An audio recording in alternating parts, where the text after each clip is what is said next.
75 வருஷ கட்சி திமுக பொது தொகுதியில் ஒரு தலித் வேட்பாளரை நிறுத்தியது இல்லை. திரு உதயநிதி அவர்களே, இளவரசர் உதயநிதி அவர்களே, மகுடத்தை தூக்கி உங்க தலையில உங்க அப்பா வச்சுட்டாரு. இங்க சாமானியன் இருக்காரு பாருங்க, இளைஞர்கள் பதவியேற்கும் போது பாருங்க, ஒவ்வொருத்தரையும் டிவில ஒரு சாமானியன் ஒடுக்கப்பட்டவன், பிற்படுத்தப்பட்ட மக்கள் ஒவ்வொருத்தரும் கையில 1 லட்சம் ரூபாய் இல்லாதவங்க ஜெயிச்ச லிஸ்ட் எத்தனை தெரியுமா? 92 பேர். 92 பேர் கையில 1 லட்சம் ரூபாய் இல்ல. 1 லட்சம் ரூபாய் இல்ல கையில, சொல்லி வச்ச மாதிரி. இது புரட்சி இல்லையா? திமுக சமூக நீதினு சொல்றீங்களே, எங்கேயாச்சும் தலித் சகோதரர்களை பொது இடத்துல நின்னு தைரியமா ஜெயிக்க வச்சிருக்கீங்களா? எங்க தலைவர் விஜய் அவர்கள் தலித் சகோதரர்களை பொது இடத்துல நின்று ஜெயிக்க வச்சிருக்காரு. எங்க உங்க சமூக நீதி? எங்களது உங்க சமூக நீதி? மத அரசியல தூக்கி போட்டாரு. என் பெயர் சி ஜோசப் விஜய்னு. நான் கிறிஸ்துவ குடும்பத்தில் பிறந்திருந்தாலும் என்னுடைய ஐடென்டிட்டியை நான் மறக்க மாட்டேன்னு சொல்லி மத அரசியலை ஒழிச்சிருக்காரு. மத அரசியலை ஒழித்து, ஜாதி அரசியலை ஒழித்து, பண அரசியலை ஒழிச்சு இளைஞர்களுக்கும் பெண்களையும் சாதாரண குடும்பத்தில் வேட்பாளர்கள் நிப்பாட்டி இன்னைக்கு சட்டசபையில் தைரியமாக நிமிந்து உட்கார வச்சிருக்காரு. இதுக்கு மேல என்ன புரட்சி வேணும்? இளவரசர் உதய அவர்களே, உங்களுக்கு என்ன தகுதி இருக்கு எங்களுடைய தலைவர் முதலமைச்சரை பார்த்து கேள்வி கேட்பதற்கு? என்ன சாதிச்சிருக்கீங்க நீங்க? நாங்க ரோட்ல இருந்து வந்திருக்கோம். நீங்க உங்க அப்பா தலையில மகுடத்துல இருந்து வந்திருக்கீங்க. உங்க அப்பா இன்சியல் இல்ல. ஒரு தொகுதியை தண்ணியை நின்று ஜெயிச்சு காமிச்சிருங்க. 6 வருஷம் ஆசில் விட்டு போயிடுறேன். திரு மு.க. ஸ்டாலின் அவர்களுடைய குடும்ப வாரிசை தூக்கி போட்டு, திரு கலைஞர் அவர்களுடைய பேரை தூக்கி போட்டு திமுக கட்சியை விட்டுட்டு தனியா நின்னு ஒரு தொகுதியை ஜெயிச்சு காமிங்க. உங்களுக்கு அப்ப எங்க தலைவரை பார்த்து கேள்வி கேட்கறதுக்கு எல்லா உரிமையும் இருக்கு. உங்க குடும்பத்தோட ஐடென்டிட்டிலையும் அண்ணா உருவாக்கக்கூடிய கட்சியிலையும் திமுக அந்த இடத்துல கொஞ்சம் ஸ்கெட்ச் போட கொஞ்சம் தவறிட்டு சேப்பாக்கத்துல எல்லா போக்கஸ் அவங்க அப்பா மேல இருந்துச்சு. அடுத்தது வச்சுக்கலாம். கேள்வி கேட்டுட்டாங்கல்ல, தலைவரை பார்த்து கேள்வி கேட்டாங்கல்ல, பதில் கொடுப்போம், கரெக்டான டைம்ல கொடுப்போம். அப்ப இது புரட்சி இல்லையா? இதுக்கு மேல என்ன புரட்சி வேணும்? சமூக நீதிக்கான புரட்சி எங்க? இந்த தொகுதியில இந்த ஜாதி அதிகமா இருப்பாங்க, அவனை வேட்பாளரா போடு. அப்படி யாராச்சும் தமிழ் வெட்டி கழகத்தில் வெட்டி பெற்று இருக்காங்களா? சொல்லுங்க. இந்த தொகுதிக்கு 30 கோடி, ஒரு ஓட்டுக்கு 3000. ஒரு தொகுதியில் தமிழக வெற்றி கழகத்தில் காசு கொடுத்திருப்பாங்களா? திமுக 3000 கொடுத்தா அதிமுக 1500 ரூபாய் கொடுத்தாங்க. இதே தொகுதியில 1000 ரூபாய் கொடுத்தாங்க. மக்கள் மாற்றத்தை விரும்பினார்கள். மக்கள் கூட்டணி நம்பவில்லை, நல்ல தலைவரை தேடினார்கள். இதுதான் தமிழ்நாடு. நான் எப்பவுமே சொன்னேன், தமிழ்நாட்டு மக்கள், தமிழ்நாட்டு அரசியல் இயற்கையும் நேரமும் சேர்ந்து ஒரு தலைவரை உருவாக்கும். அன்று அண்ணாவை உருவாக்கியது தமிழக மக்கள். யாரு ஒரு தலைமையை கடினமா அழுத்தம் கொடுத்தாங்களோ அன்னைக்கு இருந்த ஆட்சியாளர்கள் அண்ணாவை கையில எடுத்தாங்க. ஒரு சாங்கான ஒரு லீடரா உருவாக்குனாங்க. அண்ணாவுக்கு அப்புறம் பிரச்சனை வரும் பொழுது எம்ஜிஆரை மக்கள் கையில எடுத்தாங்க. எம்ஜிஆருக்கு அப்புறம் அவ்வளவுதான், இனிமேல் நம்ம குடும்ப ஆட்சி தான் திரு கலைஞர் நினைக்கும் பொழுது புரட்சி தலைவி அம்மா அவர்களை கையில எடுத்தாங்க தமிழக மக்கள்.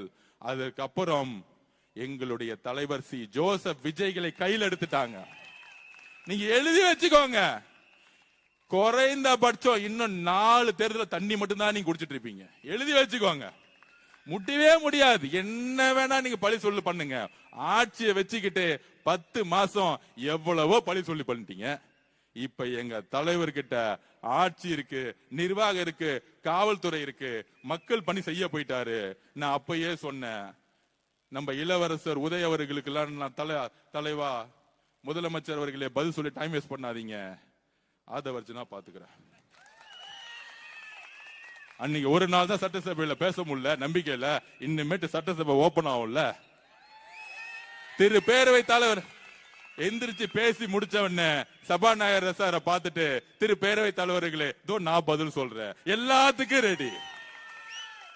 75 வருஷ வரலாறு திமுகவுடைய எல்லா திருட்டுத்தனமும் எல்லா கொள்ளையடிச்சும் எனக்கு தெரியும். படிச்சு வந்திருக்கேன், ஒவ்வொரு வரியா படிச்சிருக்கேன். நீங்க கேள்வி கேட்ட அடுத்த செகண்ட் நான் பதில் சொல்லுவேன். கேட்டா 65% எதிர்ப்பு இருக்கான். தமிழக அரசியல் வரலாற்றோடைய ஒரு டேட்டா தெரியல, ஒரு கணக்கு வழக்கு தெரியல. எந்த அரசியல்வாதியும் 60% வாங்கி இது வரைக்கும் ஜெயிச்சதே கிடையாது எந்த கட்சியும். தமிழக மக்கள் ஒரு ஜனநாயகத்தை விரும்புறவங்க. எப்பொழுதும் ஒரு 10 கட்சி இருந்தா அவங்களுக்கான ஒரு ஓட் பேங்க கொடுப்பாங்க. ஆனா நான் சொல்றேன், தமிழ்நாட்டு வரலாற்றிலேயே எழுதி வச்சுக்கோங்க, தனி பெரும் கட்சியா 3 வருஷத்துல எந்த கூட்டணி இல்லாமல், எந்த பணபலம் இல்லாமல், இந்த எலெக்ஷன் முன்னாடி சொல்லிட்டு இருந்தாங்களே பூத் இருக்கான்னு காமிச்சாங்க பாருங்க. பூத்துனா என்னன்னு நம்ம வில்லிவாக்கத்துல 60% பெண்கள் உள்ள உட்கார்ந்துட்டு இருந்தது. பூத்துனா என்ன? நம்ம கிளாஸ் எடுத்தோம். ஓட்டர் லிஸ்ட் எல்லாம் வந்துருவாங்க. இந்த திமுக காரங்க பொய்யா ஆளுங்களை கூட்டு வந்து கள்ள ஓட்டு போடுவாங்க. இவ்வளவுதான் பூத் ஒர்க் அன்னைக்கு. அப்புறம் இந்த மிஷினை பேக் பண்ணி வண்டியில ஏற்றி லைலா காலேஜ் வைக்கணும். இதை கரெக்டா புடிச்சுக்கிட்டு காலையில 6 மணிக்கு வந்தாங்க நம்மளுடைய பூத் ஒர்க்கர்ஸ். அதுவும் நம்ம என்ன பண்ணோம், 5 பேர் உள்ள உட்கார்ந்துட்டு இருந்தாங்க. 5 மணிக்கு வந்துட்டாங்களா லட்சுமி அக்கா சொல்றாங்க. பாத்துக்கோங்க எவ்வளவு ஆர்வம் பாத்துக்கோங்க. மக்கள் வந்து ஓட்டு போறதுக்கு 7 மணிக்கு வந்தா நம்ம 5 மணிக்கு போயிட்டோம். போய் நம்ம உக்காந்துட்டு பக்கா லிஸ்ட் எடுத்துட்டு கடைசி 6 மணி வரைக்கும் யார் யாரெல்லாம் திமுக திட்டு பசங்க வருவாங்களா வரமாட்டாங்களா நான் போறேன். நான் எந்திரிச்ச பூத்துல போன உடனே அங்க இருந்து நம்ம தங்கச்சி, அண்ணா இது வரைக்கும் எந்த திட்டு பசங்க வரலன்னா நான் கண்டுபிடிச்சிட்டேன்னா பாக்கலாம், நீ கவலைப்படாதுன்னா யாரு கள்ள ஓட்டு போட மாட்டாங்கன்னா. நான் நினைச்சேன், டே திமுக காரங்களா இதுக்காடா நீங்க வந்து பூத் இருக்கான்னு கேட்டீங்க. எங்க ஆளுங்க ஒரே நாள பழகிட்டாங்க. இது குடும்பம்பா, இந்த பூத்து இதெல்லாம் தெரியாது. 5 குடும்பம் சேர்ந்தா ஒரு பூத்து, அவ்வளவுதானே. சேர்ந்துட்டாங்க, எலெக்ஷன் முடிஞ்சு திருப்பி வேலைக்கு போயிட்டாங்க. உங்களை மாதிரி கவுன்சிலர் இருந்துட்டு 15 வீடு வாங்குறது, இதை யாரா இங்க வாசிக்கல எங்கப்பா காண போயிட்டாரமே அவரு ஓடுமா. ஓகே, அப்ப பூத்துனா என்னன்னு காமிச்சுமா. 75,000 பூத்துலயும் தமிழக வெற்றி கழகம் நைட்டு 10 மணி வரைக்கும் உட்கார்ந்து இருந்தாங்க. எப்ப 10 மணி வரைக்கும். திமுக 3 மணி கிளம்பி போயிட்டாங்க. அதிமுக 12 மணி கிளம்பி போயிட்டாங்க. என்னன்னா அது 7 மணிக்கே கூட்டம் வந்துருச்சு. அப்படியே பாக்குறாங்க உடல்மொழி. எல்லாரும் சிரிச்ச முகத்தோட வேட்பாளர் நான் போனா போதும், தம்பி நீங்க தான் எனக்கு நான் கேன்வாஸ் பண்ண வந்த மாதிரி ஆயிடுச்சு. ஒவ்வொரு பூத்துக்கு போகும்போது அக்கா செல்ஃபி உடனே ஓடி வராங்க செல்ஃபி எடுக்க. அக்கா பூத்துக்கா இங்க செல்ஃபி எல்லாம் எடுக்க கூடாதுக்கா, நான் வேட்பாளர். இல்ல தம்பி அவங்க விடுங்க. உடனே திமுகங்க அவங்க செல்ஃபி எடுக்கிறாங்க பாத்தீங்களா, ஏன் மேல கம்ப்ளைண்ட். பொதுமக்கள் வந்து என்னப்பா பண்றது, இப்படி ஒரு பிரச்சனை வில்லிவாக்கத்துல. அந்த மாதிரி 7 மணிக்கு குடும்பமா வந்து அண்ணன் சொன்னாரு அன்னைக்கு திருவிழா மாதிரி இருக்கணும் நீங்க வந்து ஓட்டு போற அன்னைக்குன்னு. எப்படி திருச்செந்தூர் வேளாங்கண்ணிலையும் போய் குடும்பமா போவாங்களே, 7 மணிக்கெல்லாம் வந்து ஓட்டு போட்டு 4 மணிக்கு முடிச்சுட்டாங்க எல்லாத்தையும். நான் பாக்குறேன் ஒவ்வொரு பூத்துலயும் 94% கள்ள ஓட்டு போறதுக்கு வாய்ப்பே கொடுக்கல. ஆளே இல்ல, பக்கா லிஸ்ட் இருக்கு. நம்ம தங்கச்சி சொல்றாங்க, அண்ணன் 92% முடிஞ்சிச்சு, 8% இவ்வளவுதான் ஓட்டு இருக்கு, இவங்க யாரும் வர்ற மாதிரி தெரியல, நாங்க ரொம்ப ரெடியா இருக்கிறோம், 6 மணிக்கு கேட்ட மூட சொல்லிடுங்க. நமக்கு கிளாஸ் எடுக்கிறாங்க நம்ம தங்கச்சிங்க. அப்படி திமுக பூத்துக்கு தண்ணி குடிக்க வச்சது நம்மளுடைய மகளிர் சகோதரிகள். அப்புறம் நம்ம இளைஞர்கள் இருக்காங்களே, நான் போனா போது பின்னாடி 500 பேர் வராங்க. டேய் தம்பிங்களா வேணாண்டா, நான் தப்பு பண்றமே நினைச்சுக்க போறாங்க, கலவரம் பண்ற மாதிரின்னு. திமுக கார 5 பேர் தான் வந்தாங்க. அவன் போய் பயந்து போயிட்டான் அவன் பாட்டிக்கு. அப்ப எந்த அளவுக்கு இளைஞர்கள் சக்தி இந்த தேர்தலில் இறங்கி வேலை பார்த்து கடைசியில் அவன் கொடுத்த 3000 ரூபாய் எதுக்கு யூஸ் ஆச்சுன்னா, இன்னும் ஆய்வு பண்ணல. இன்னைக்கு தான் முக ஸ்டாலின் சொல்லியிருக்காரு, நம்மளுடைய தோல்விக்கு காரணம் என்ன என்பதை நம்ம ஆய்வு செய்ய வேண்டும். ஐயா முக ஸ்டாலின் அவர்களே, அதுக்கான காரணம் நான் இன்னைக்கு சொல்றேன். அதுக்கு காரணமே நீங்க தான். இதுக்கு என்ன ஆய்வு செய்யணும்? இந்த தோல்விக்கு முக்கியமான காரணமே திரு முக ஸ்டாலினுடைய நிர்வாகத்தோடைய தோல்வி. அன்பு சகோதரன் முன்னாடி சொல்லிட்டு இருந்தேன். இப்ப வந்து மாண்புமிகு அமைச்சர் ராஜ்மோகன் அவர்களே, ஒரு எளிய குடும்பத்தில் பிறந்தவரை அமைச்சராக்கிய பெருமை எங்களுடைய தலைவருக்கு சாரும். இதுக்கு மேல என்ன புரட்சி வேணும்? நீங்க யார எம்எல்ஏ ஆக்கிறீங்க? சட்டசபையில 50 வருஷமா உங்க கூடத்துல உங்க மகன், அதுக்கப்புறம் அமைச்சர்களுடைய மகன், இவங்க தானே உட்கார்ந்துட்டு இருக்காங்க. இங்க வந்து பாருங்க, சட்டசபையில ஒடுக்கப்பட்ட ஏழை மக்கள் இருந்து சட்டசபையில வந்து உட்கார்ந்துட்டு இருக்காங்க. அதற்கான புரட்சி செய்தது எங்களுடைய தலைவர். இதுக்கு மேல என்ன பெரிய புரட்சி வேணும்? அப்ப திமுக போட்டு விவாதம் பண்ணிட்டு இருக்காங்க. இந்த புரட்சிக்கு காரணம் என்ன, இந்த தோல்விக்கு காரணம் என்ன? இந்த புரட்சிக்கும் தோல்விக்கும் காரணம் ரெண்டு பேர் தான். ஒன்னு ஐயா திரு மு.க. ஸ்டாலின் அவர்கள், இன்னொரு அவருடைய மகன் இளவரசர் உதய அவர்கள். அவ்வளவுதான். இதுக்கு மேல ரொம்ப ரிசர்ச் பண்ணாதீங்க. பாவம் திமுக அழுதுருவாங்க, புலம்புறாங்க. மு.க. ஸ்டாலின் கலைஞர் ஐயா ஐயோ கலைஞர் ஐயா நீங்க ஏன் செத்து போனீங்க? இவங்க 2 பேர்த்துல விட்டுட்டு கட்சியை முடிச்சுட்டாங்க. இதுல சொல்றாரு திரு மு.க. ஸ்டாலின் அவர்களும் இளவரசர் உதய அவர்களும், தாவேகா கழகம் குதிரை பேர அரசியல் செய்கிறது. தலைவர் சிம்பிளா முடிச்சது, இது குதிரை பேர அரசியல் இல்ல, இது குதிரை வேக அரசு.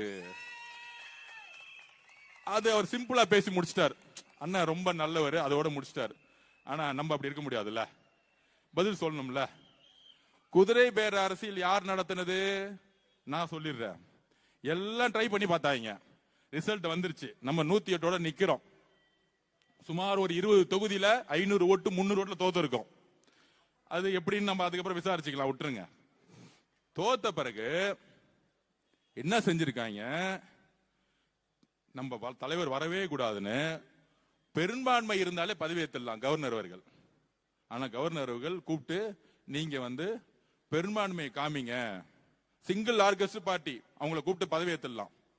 ஆனா கவர்னர் அவர்கள் ஒரு கான்ஸ்டிடியூஷனுக்கு எதிராக 118 காமிங்க, கோர்ட்டுக்கு போனா 1 மாசம் ஆயிடும், வேண்டாம் நம்ம பெரும்பான்மை காமிச்சிரும்னு எடுத்த உடனே முதல்ல வந்தது தலைவர் ராகுல் காந்தி அவர்கள். தமிழ்நாட்டுடைய சூழ்நிலையை புரிந்து தமிழக வெற்றி கழகம் தலை வணங்குகிறது திரு ராகுல் காந்தி அவர்களை. எடுத்தவன விஜய் அவர்கள் முதலமைச்சர் ஆகணும், அதுக்கு என்ன வேணா செய்யுங்க, சப்போர்ட் அப்படின்னு டெல்லியில இருந்து ஒரே குரல் முடிச்சுட்டாரு அவர். வந்த அடுத்த நாள் காங்கிரஸ் இருந்து நம்ம அண்ணன் செல்வம் திமுக இருந்தாரு, வந்து எங்க தலைவர் சொல்றதா ஸ்டாண்ட். அரசியல் சூழ்நிலை அன்னைக்கே மாறிடுச்சு, எலெக்ஷன் முடிஞ்சோடனே மாறிடுச்சு. செல்வப்பந்தன் வந்து வாய்ப்பு கொடுத்துட்டு ஒரு எல்லோரும் சகோதரத்துவம் ஆனோம். அன்னைக்குதான் உண்மையான அரசியல் சந்தோஷப்பட்டேன். அது முடிஞ்ச உடனே கம்யூனிஸ்ட் தோழர்கள் வந்தாங்க, அது முடிஞ்ச உடனே அண்ணன் திருமானன் வந்தாரு. ஒவ்வொருத்தரும் வந்து தலைவர் முதலமைச்சர் ஆக்கினாங்க. இது மட்டும்தானே உங்களுக்கு தெரியும்?